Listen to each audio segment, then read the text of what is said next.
নমস্কার, আলোর পত্রিকা নিউজ চ্যানেল থেকে আমি প্রজ্ঞা পারিজাত আছি একজন স্বনামধন্য লেখিকার সাথে। উনি অনেক দিন ধরে লেখালেখি করছেন।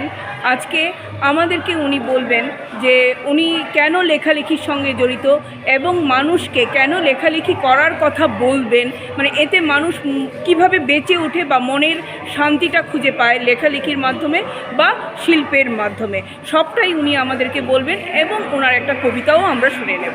নমস্কার দিদি, আপনার নাম? আমি কৃষ্ণকলি কৃষ্ণা নামে লিখি। স্বাগত এই চ্যানেলকে। প্রজ্ঞা পারিজাত আমার খুব একজন কাছের মানুষ।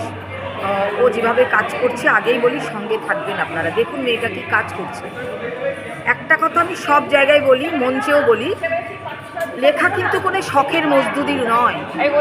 যারা লেখক হয়েছে যদি ইতিহাস ঘাঁটেন আপনারা দেখবেন এটা অতি সহজ কোনো ব্যাপার নয়।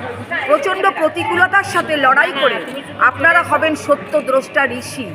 আপনাদের মধ্যে দিয়েই জগৎকে দেখতে পাবে তৎকালীন সমাজ কী ছিল। ইতিহাস যারা পড়বে এই আমাদের লেখার মাধ্যমেই তারা কিন্তু তৎকালীন সমাজ ব্যবস্থাকে ব্যাখ্যা করবে। এতটুকু মিথ্যে লিখবেন না। লেখা কিন্তু শুধু কল্পনা নয়। আমাদের আগের যে লেখাগুলো হয়েছে আপনি দেখুন, মঙ্গলে লোক যাবে তার আগেই কিন্তু আমাদের সাহিত্যিকরা বলে গেছেন। কল্পনা করেছেন কিন্তু তার মধ্যে সত্য ছিল, তার মধ্যে বিজ্ঞান ছিল। এই জন্য আপনাদের কাছে আমি বেশি বলবো না, একটু কথায় প্রচুর পড়ুন, প্রচুর পড়ুন। না পড়ে কিন্তু লেখা যায় না, লেখা হয় না। আরও একটা কথা বলি, সাহিত্য নিয়ে যে ব্যবসা হচ্ছে এটা কিন্তু নতুন কথা না।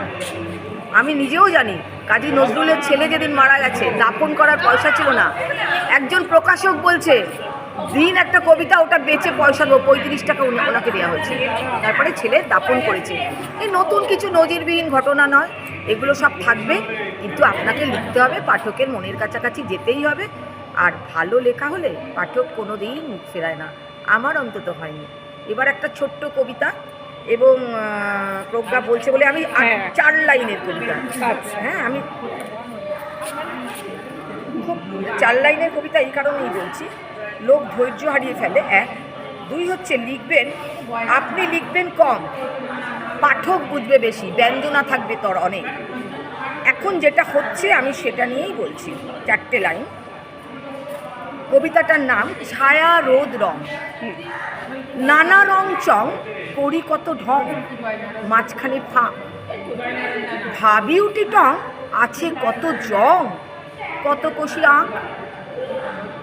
ভালোবাসা বিষ করে ফিস ফিস, বুক পুড়ে খাঁ।